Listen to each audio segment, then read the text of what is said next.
Sir मुर्गी farm तो एक ऐसा बिजनेस है, इसमें मुझे जो लगा कि 4-3 साल, साढ़े 3-4 साल जैसे मेरे को हुए हैं।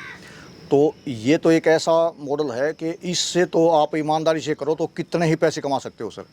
क्योंकि आपको पता है, एक कहावत है, देसी मुर्गी सोने का अंडा, मतलब मुर्गी सोने का अंडा देती है। मुर्गी रोज़ अंडा देती है और रोज़ उसकी कमाई, आप किसान जैसे कोई गरीब आदमी है तो रोज़ उसका सेल करके, मुर्गी बेच करके, अंडे बेच करके रोज़ अपना आय का साधन प्राप्त कर सकता है। मैं पिछले 4 साल से बिल्कुल नेचुरल तरीके से, बाहर का फीड तो बिल्कुल भी कभी लाता ही नहीं है। गेहूँ और बाजरा, सर्दियों में बाजरा खिलाता हूँ और गर्मियों में गेहूँ खिलाता हूँ। ये घास से डालता हूँ ला करके, एक टाइम घास खिलाता हूँ और एक टाइम इनको दाना खिलाता हूँ। बिल्कुल आप ये मान लो, मेरा तो आधा किला का ये गेहूँ का खर्चा है और मेरा कोई खर्चा ही नहीं है। तो दोस्तों, आज हम पहुंचे हुए हैं रोहतक में और यहाँ पर विनोद जी हैं, जो शहर की ज़िंदगी थी उसको छोड़ के वापस गांव में आए और यहाँ पर इन्होंने प्योर देसी मुर्गी पालन, जो भी आपने देसी मुर्गी पालन देखे हैं वो देसी मुर्गी पालन नहीं है, बट यहाँ पे जो आपको दिखाने वाला हूँ बहुत ही शानदार और एक प्योर देसी मुर्गी पालन जिसको कहते हैं, वो आज हम आपको दिखाने वाले हैं। साथ में जो सर ने जो अपनी वाटिका बनाई है, बहुत ही शानदार बनाई है और डिज़ाइन वगैरह जो है, तो जो शहर की जो भागदौड़ भरी ज़िंदगी है उसको छोड़ के गाँव में आके अपना शानदार यहाँ पर सुकून में जीवन व्यतीत कर रहे हैं और साथ में जो है एक इनकम का सोर्स है वो भी ले रहे हैं। तो सर नमस्कार। नमस्कार प्रवेश जी, आपका स्वागत है दोबारा से। पहले भी प्रवेश जी सर मेरे फार्म पर आए हैं और अब दोबारा विजिट इन्होंने कराया है। आपका बहुत बहुत स्वागत है मेरे फार्म पर। धन्यवाद सर। सर एंट्री होते ही मतलब एक अलग एहसास होता है कि हम कहीं किसी बागीचे में खड़े हैं, किसी बागान में हम आ गए हैं। तो थोड़ा बताइए सर, काफ़ी अच्छा। सर पिछली बार आए हो गए तब ये ऐसा कुछ था नहीं, यहाँ पर खाली पड़ा था, तो मेरे ख्याल से वो कुछ सब्जी वगैरह यहाँ लगाई हुई थी मैंने जी। तो अब ये इसको प्रॉपर है, अब क्योंकि घास से मैंने मंगवाया हुआ है, इसमें घास लग गया है बस, बाकी इसमें पौधे थोड़ा सा डेवलप होने लगे हैं। तो यहाँ मैंने ये सर क्या किया, एक हैज बनाई है। तो बहुत सारे लोग मेहंदी की या और कोई ऐसी हैज बनाते हैं, तो मैंने क्या करा, 3 प्रकार के फूल लिए सर, जो तीनों बहुत ही ज़्यादा खुशबूदार होते हैं। ये हार श्रृंगार है और ये मोतिया है, मोगरा जिसको बोलते हैं, और ये रात की रानी है। तो इस प्रकार मैंने लाइन से लगा दिया, एक जैसे हार श्रृंगार हो गया, एक मोतिया हो गया, फिर रात की रानी, फिर हार श्रृंगार, फिर मोतिया मोगरा, फिर रात की रानी, फिर हार श्रृंगार, फिर मोगरा।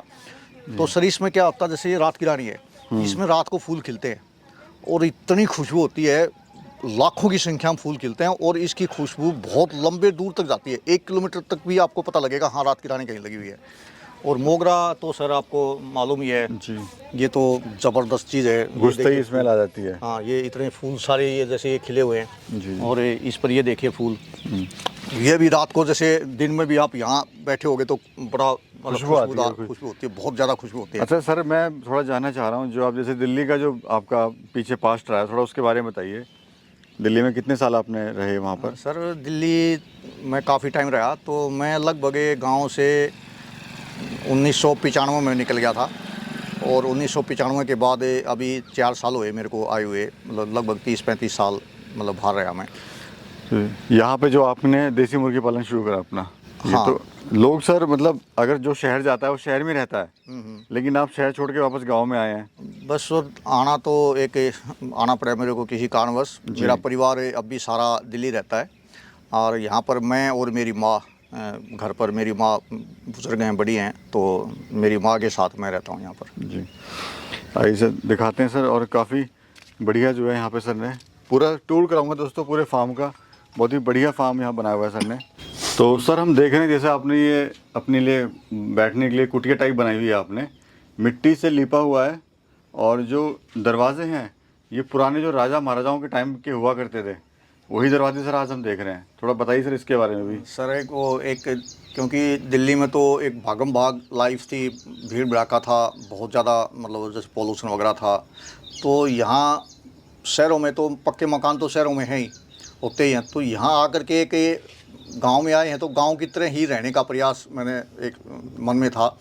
और लोग यहाँ आकर भी जो बड़े बड़े अपने पक्के, जिनके पहले कच्चे मकान थे वो पक्के बना रहे हैं। तो मैंने एक प्राकृतिक तौर पर एक नेचुरल बिल्कुल उस तरीके से मैंने रहने का विचार बनाया था।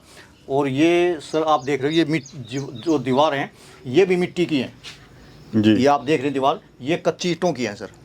और नीचे जो फर्श किया हुआ मैंने वो भी बिल्कुल कच्ची ईंटों का है। तो और ये किवाड़ है, बस वो लुक था भाई पुराने टाइप का जो हमारे बुजुर्ग किवाड़ बनाते थे, तो उसी टाइप का मैं लाऊं। तो मेरे गांव में तो मिला नहीं मेरे को, तो मैं शहर में जैसे पुराना जो फर्नीचर रखते हैं उनके पास घूमया, कईयों के पास, तो वहाँ एक ये जोड़ी मिली मेरे को। बेसिकली जो धरोहर है पुरानी, उसको आपने संभाल के रखा हुआ है अभी। हाँ, एक इच्छा थी भाई अपने उस टाइप का, पुराने टाइप का नेचुरल टाइप मकान हम बनाएं, तो उसी में रहें जैसे हमारे बुजुर्ग रहते थे। वो किस प्रकार रहते थे, वो एक शानदार लाइफ होती थी उनकी, तो उसी प्रकार एक जीने का प्रयास कर रहा हूँ। और ये जैसे मैं रोहतक से लेकर आया था सर, ये जी काफ़ी अच्छे, बहुत हैवी भी हैं सर, ये हैवी बहुत हैं ये दरवाजे जो हैं आपके। हाँ सर, ये इसमें जैसे आप देख लीजिए थोड़ा इसमें जंग वो लग गया है, तो ये पीतल की है सारी, इसमें सब पीतल है। और ये जैसे एक बार चमक सफाई नहीं हो रही इनकी, वो जैसे जंग लग जाता है पीतल में, ज़्यादा जल्दी काली हो जाती है। एक बार साफ भी कर दिया था लेकिन फिर हो गई है। तो ये देखिए जैसे आपको ये चमक रही होगी अंदर पीतल, ये जैसे अंदर पीतल है सारा। और हैवी सर इतना है कि 2 आदमियों से बड़ा मुश्किल से उठता है, 3 आदमी को एक बहुत हैवी बहुत है जी, उठाना पड़ता है। तो दोस्तों ये देखिए सर ने ये बनाई है। आप देखिए शहरों में क्या होता है, लोग लेंटर डालते हैं, टीन डालते हैं, पत्थर लगाते हैं, लेकिन यहाँ पे सर घास फूस आपने ये बनाया हुआ है। सर इसका तो कोई मुकाबला ही नहीं है जी। अब थोड़ा सा इसका जैसे वो सफ़ेदी वगैरह अभी थोड़ा लिपाई नहीं कर पाया अंदर से ना, तो बहुत ही सुंदर लगती है सर, बड़ी ज़बरदस्त चीज़ है, बहुत सुंदर लगती है। तो ये देख सकते हैं सर, ये कितने साल चलता है जैसे आपने बनाया है ये वो कह रहा था सर कि 15 साल तो ईजिली चलेगा, 15 साल तक कहीं जाना ही नहीं है। और दूसरा जैसे राजस्थान में आप देखते होगे, वो तो 50-100 साल तक की वो छान पड़ी है। इसके ऊपर एक तरीका है, जैसे हर साल पतली पतली एक लेयर डाल दें और 2 साल 3 साल वो चलेगी, उसके बाद फिर उसको निकाल के 2 साल 3 साल बाद एक और पतली लेयर डाल दें, तो इस प्रकार तो ये कहीं 50 साल 100 साल भी नहीं जाता। यानी सर्दियों में गर्म और गर्मियों में ठंडा। बिल्कुल सर, जो कच्ची ईंट है, ये पूरी जो दीवार है कच्ची ईंटों की है, तो ये तो मिट्टी है। हमारे जो पुराने जो बुजुर्ग लोग थे वो बहुत ज्ञानी थे सर, वो उनको बिल्कुल पता था हम किस प्रकार की, लाइट बिजली वगैरह पहले होती नहीं थी, तो प्राकृतिक तौर पर ये सर्दियों में गर्म रहती है और ये गर्मियों में ठंडी रहती है। यहाँ गर्मी में किसी प्रकार का पंखे की भी आपको ज़रूरत नहीं पड़ेगी, मतलब गर्मी नहीं लगेगी। और बाहर के टेम्परेचर में और अंदर के टेम्परेचर में कम से कम भी 7-8 डिग्री का टेम्परेचर कम से कम अंतर रहता ही रहता है। अच्छा, दूसरा मैं देख रहा हूँ खिड़कियाँ सर आपने बहुत बनाई हुई हैं। एक ही खिड़की है, खिड़की ये सर बनाई है जैसे भाई कभी भी वो गर्मी हो, चारों तरफ की हवा, जिधर की भी हवा आवे उसी तरफ की मतलब खुल दे, उसको गर्मी लगेगी। वेंटिलेशन सर बना रहा है, वेंटिलेशन बहुत ज़बरदस्त बना रहा है। और ये स्विचेस भी सर मैं देख रहा हूँ पुराने टाइम में जब होते थे। ये वो यहाँ तो मिले नहीं सर तक, तो मतलब ना यहाँ तो मिले नहीं सिटी में तो कहीं, तो ये मैं ऑनलाइन मंगाई मैंने। अच्छा, पीछे हम देख रहे हैं, पीछे भी आपने काफ़ी कुछ बनाया हुआ है यहाँ पर। पीछे सर जैसे मेरा था भी, यहाँ अगर रहने हैं तो अपने कम से कम अपनी सब्जी तो नेचुरल तरीके से खाएं। जो जहर आजकल खाते हैं, बहुत ज़्यादा जहर की मात्रा आज डाल रहे हैं, यूरिया DAP हो गया और केमिकल स्प्रे वगैरह होते हैं। तो ये जैसे आपको दिखा रहा हूँ मैं, ये बिल्कुल 100% नेचुरल यहाँ मैं लेता हूँ। ये वेस्ट डिकम्पोजर है, तो इसमें तो आप पानी जैसे ये जैसे देखिए इसमें इसमें सर ये सारे ऊपर दिख रहे हैं, ये सब जीवाणु हैं। ये देखिए ये नेचुरल हाँ वेस्ट डिकम्पोजर है सर। इसका ये ख़त्म नहीं होता कभी भी, एक बार आपने बना दिया तो पानी डालते रहो और गुड़ डालते रहो, पानी डालते रहो, गुड़ डालते रहो, पानी डालते रहो, ये कभी भी ख़त्म नहीं होगा। आपने नेचुरल जो है नेचुरल। हाँ सर, सर फसल भी आपकी काफ़ी अच्छी आई हुई है अंदर, और शुद्ध रहना तो है ही, साथ में शुद्ध खाना भी है सर। वो उसका मेन पर्पज़ ही है नेचुरल तरीका क्या हो। फिर मान लिया मकान कच्चा बना लिया तो खाना अगर आप केमिकल का खा रहे तो कोई फ़ायदा ही नहीं। ये देखिए दोस्तों, मतलब ये प्योर कह सकते हैं इसको, प्योर नेचुरल घिया कह सकते हैं। किसी प्रकार का कोई केमिकल यूज़ नहीं है। एक वो उसको वो जो सर बड़ी वाली वो मैंने बीज के लिए छोड़ा हुआ है, इसका बीज बनाऊंगा सर ये इसके लिए। ये सर जैसे ये हल्दी लगाई हुई है, हल्दी मतलब छोटी सी आपने जो आप 2 आदमियों के लिए 3 आदमियों के लिए बहुत अच्छा सब्जी है। बस थोड़ा सा अब ये सर ये जो है ना, पहले मैं आगे लगाता था, तो ये अभी बाद में मैंने तैयार करी है। तो अभी आप कभी 1 साल बाद आओगे तो यहाँ मतलब बहुत सारे आपको मतलब फलों के एक वो मैंने लगा दिए हैं। उसका जामुन का पेड़ लगा है, 1-2 और फलों के वो लगा दूंगा यहाँ। और अभी यहाँ ये थोड़ा लेट लगाई मैंने बेल, अब इसमें फल आना शुरू हुआ है। जी। तो जैसे 1 महीने बाद 15-20 दिन बाद यहाँ फल ही फल होगा, मतलब सारे फूल होंगे। और यहाँ जैसे टमाटर वगैरह भी लगाऊंगा, अभी जैसे मौसम आया टमाटर लगाने का, क्योंकि गर्मी में हम टमाटर वगैरह लगाते तो होते नहीं है, डेवलप नहीं होते नहीं है। तो अभी समय आया है टमाटर वगैरह और सारी चीज़ अभी लगाऊंगा इसमें। बाकी मैं देख रहा हूँ सर आपने हर कोने का इस्तेमाल किया हुआ है, कोई भी ऐसा नहीं आपने जगह वेस्टेज छोड़ी हुई है। और ये छोटी सी सर किचन बनाई हुई है आपने। हाँ, ये किचन बना दी है सर, क्योंकि यहाँ जैसे कई बार बाई चांस वही जैसे कोई भी साथी Visitor वगैरह आया। आ जाता है तो खाना खाना बनाने के लिए, चाय वगैरह बनाने के लिए एक किचन होना तो चाहिए। ज़रूरी है। और ये सर मैंने गोबर का खाद डलवाया हुआ है अपने सब्जी वगैरह में डालने के लिए, नेचुरल तरीके से एक ट्रॉली मैंने डलवा दी है। इसमें से निकाल करके जैसे फूलों के पौधे यहाँ भी डाल देता हूँ गार्डनिंग में, और पीछे जो सब्जी वगैरह की बेल उनमें डाल देता हूँ। उसमें डाल देते हैं। तो सर अभी रूटीन क्या रहता है सर? आप सुबह उठते हैं? रूटीन के तो सर कुछ नहीं है, जैसे अपने सुबह उठ जाता हूँ, उठ करके अपना जैसे थोड़ा बहुत अपने ये फूल पौधों में मतलब घूमने में मज़ा आता है, बड़ा शौक है, क्योंकि शौक के बिना तो कुछ होता नहीं है। तो आधा पौना घंटा इस पर लगाता हूँ, और फिर जैसे उठते ही सबसे पहले तो अपना वो थोड़ी सी मुर्गी है, देसी मुर्गी, उनको खोल देता हूँ जी। और फिर जो है अपना आधा घंटा इसमें फूलों में लगाता हूँ। और दूसरा फिर एक मेरे चैनल बना रखा है सर मैंने भी, तो उसके लिए एक वीडियो सुबह सुबह बना लेता हूँ उठ करके। चैनल का सर नाम भी बता दीजिए। सर मेरे चैनल का नाम है किसान एग्रो फार्म 1M, यानी 1 मिलियन। तो उस पर मेरा अपना जो प्राकृतिक जो देसी खाना है उसके लिए तरीके का जो जिस तरह से उसके लिए सर natural- मैं जैसे प्योर 100% ऑर्गेनिक फार्मिंग का वीडियो डालता हूँ। जैसे आप एक कीटनाशक के बिल्कुल 100% ऑर्गेनिक कैसे कीटनाशक बनाओ और क्या उसमें खाद डालो, तो इस प्रकार के मैं उसमें वीडियो बनाता हूँ। तो भैया मैं- सर का जो चैनल है उसको ज़रूर आप सब्सक्राइब कर लें, क्योंकि आपको उसमें लेटेस्ट जो भी इन्फॉर्मेशन है ऑर्गेनिक की वो आपको मिलेगी। हाँ, एक नेचुरल तरीके से लाइफ जीने के लिए सर नेचुरल फार्मिंग बहुत ज़रूरी है। और आजकल तो नेचुरल फार्मिंग का काफ़ी जो है क्रेज़ है ऑर्गेनिक फार्मिंग का। तो बहुत सारे जो किचन गार्डनिंग मेरी बहनें करते हैं, वहाँ तो शहरों में तो बहुत ज़्यादा इसका चलन आजकल हो रहा है, काफ़ी लोग इसको ऑर्गेनिक की तरफ भाग रहे हैं। तो मैंने भी इसलिए अपना एक चैनल बनाया ऑर्गेनिक के लोगों को, जैसे मैं अपना कोई भी सामान बनाता हूँ तो लोगों तक उसकी जानकारी दे दूँ, और वो भी अपना इसका फ़ायदा उठाकर अपना मतलब नेचुरल चीज़ बना सकें। जी। तो यहाँ पे सर आपने देसी मुर्गी पालन किया हुआ है? सर ये क्योंकि यहाँ रहना था तो और तो कोई ऐसा ज़्यादा कोई इनकम का साधन नहीं था, तो मैंने तो सोचा शुरू में जो वहाँ से आया था दिल्ली से, तो ये सोचकर भी ऑर्गेनिक फार्मिंग करेंगे। तो यहाँ देखे आकर के फार्मिंग में तो क्योंकि लेबर का कॉस्ट बहुत ज़्यादा आती है, और फिर वगैरह मेरे पास कोई ज़्यादा साधन वगैरह तो है नहीं भाई, ट्रैक्टर वगैरह कोई रखता नहीं था क्योंकि कई साल बाहर आया। तो फिर ऐसे ही एक मन में आया किसी को देख करके कि भाई यहाँ ये देसी प्योर देसी मुर्गी का अगर फार्म किया जाए तो अच्छा ऑप्शन है। तो किसी फार्मर के पास गया हुआ था, तो वो उसने अपने फार्म पर ऐसे ही, जैसे मैं किसी फार्म पर गया हुआ था तो उसने अपने फार्म पर ये देसी मुर्गी रखी हुई थी, तो वहाँ से एक दिमाग में आइडिया आया और वहाँ से वो मैं विचार लेकर के ये फार्म कर दिया। शुरू कर दिया।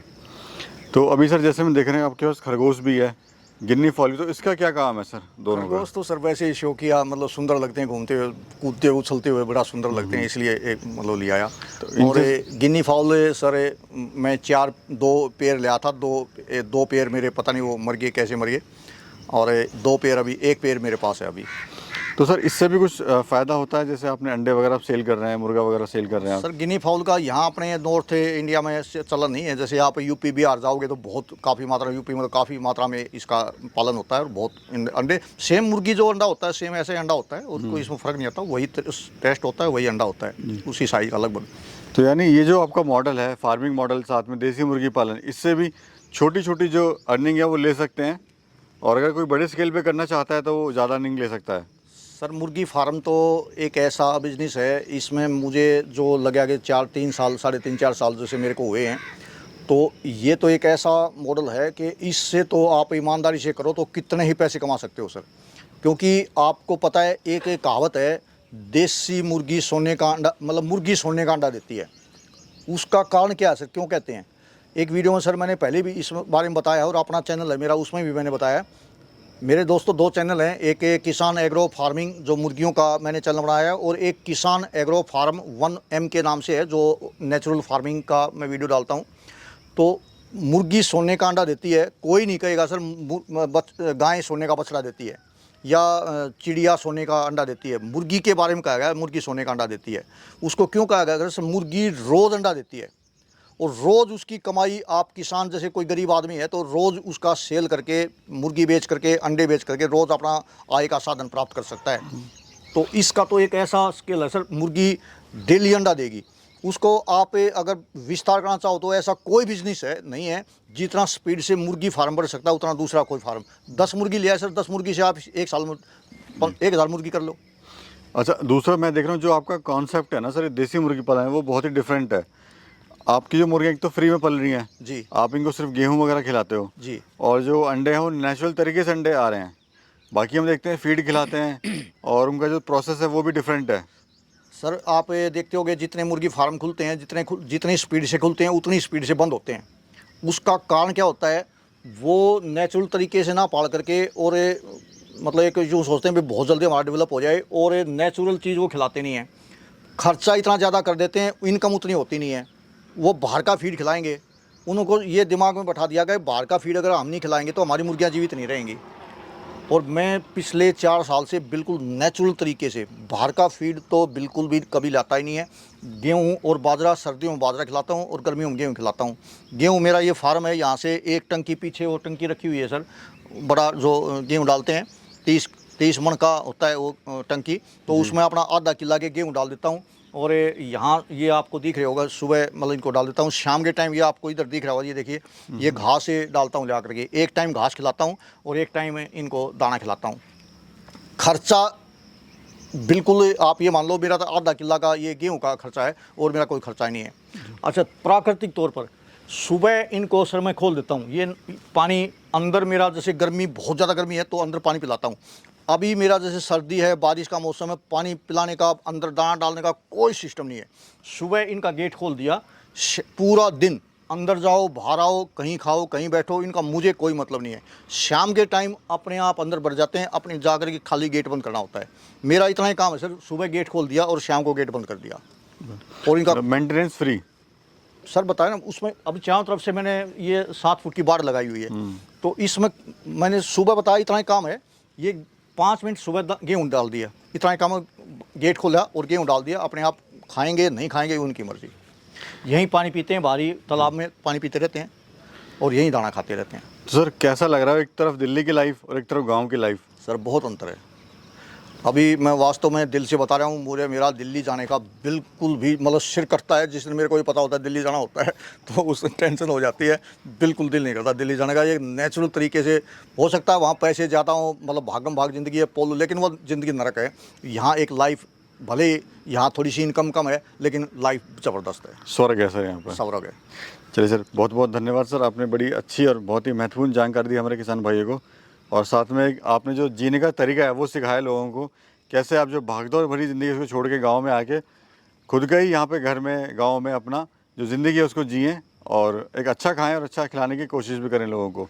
बहुत बहुत धन्यवाद सर। नमस्कार। अरे जी, बहुत बहुत धन्यवाद आपका, आप मेरे फार्म पर दोबारा से आए, इसके लिए आपका तहे दिल से धन्यवाद। और मैं सभी साथियों से रिक्वेस्ट भी करूंगा कि सर जो है कि चैनल को बहुत ज़्यादा से ज़्यादा लाइक करें और इनके जितना भी ज़्यादा सब्सक्राइबर बढ़ा सकें उतना सब्सक्राइबर बढ़ाएँ। सबको मेरा, सभी व्यूअर्स को मेरा नमस्कार।